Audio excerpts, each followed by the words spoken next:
কলিয়াবৰ মিছাৰ চাৰিলেনযুক্ত ৰাষ্ট্ৰীয় ঘাইপথত অচিনাক্ত মাৰুতি ভেনৰ খুন্দাত গুৰুতৰভাৱে আহত এজন ব্যক্তি।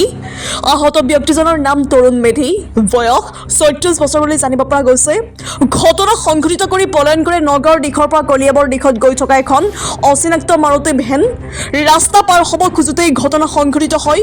ঘটনাস্থলীত উপস্থিত হৈছে মিছা আৰক্ষী আৰু দুৰ্ঘটনাত পতিত ব্যক্তিজনক জখলাবন্ধা অসামৰিক চিকিৎসালয়লৈ প্ৰেৰণ কৰে।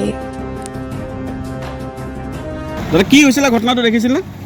মানে আমি এইফালে চাহ খাই দোকানলৈ গ'লোঁ। দোকানৰ পৰা ইতিমধ্যে মানুহ এটা ক'ৰ হয় নাজানো আমি। সেইপৰা ৰাস্তা পাৰ হওঁতেই এখন গাড়ীয়ে মানে মাৰুতি ভান, যিহেতু মাৰুতি ভানেই হ'ব, যিহেতু মানে দূৰৰ পৰা মই লক্ষ্য কৰিছোঁ হয়তো নহ'বও পাৰে। দেখাত মাৰুতি নিচিনাই ভান থাকিছে। ৰাস্তা ক্ৰচিং হওঁতে তেওঁ মানে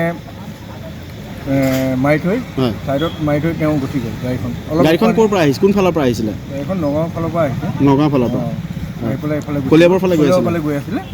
মানুহজন কি ৰাস্তা ক্ৰছ কৰি আছিল? ৰাস্তা ক্ৰছ কৰোঁতেই তেওঁক এক্সিডেণ্টটো হ'ল। এক্সিডেণ্টতে তেওঁ দেখাত আঘাতপ্ৰাপ্ত হৈছে আৰু বৰ বেছিকৈ নহয়, যিখিনি আমি দেখা পাইছোঁ। তেওঁ অৱশ্যে অচেতন হৈ অৱস্থাত আছে, নাকে মুখে তেজ ওলাইছে মানুহজনৰ। মানুহজন ক'ৰ হয় এইটো আমি গম পোৱা নাই।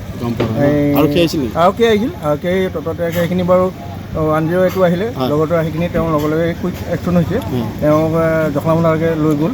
তাৰ পৰা আমি গম পোৱা নাই এতিয়া, আৰু সম্ভৱ হয়তো কলিয়াবৰ ফালে হ'ব নেকি। বয়স কিমান হ'ব মানুহজনৰ? বয়স 27-29 এনেকুৱা ভিতৰত হ'ব।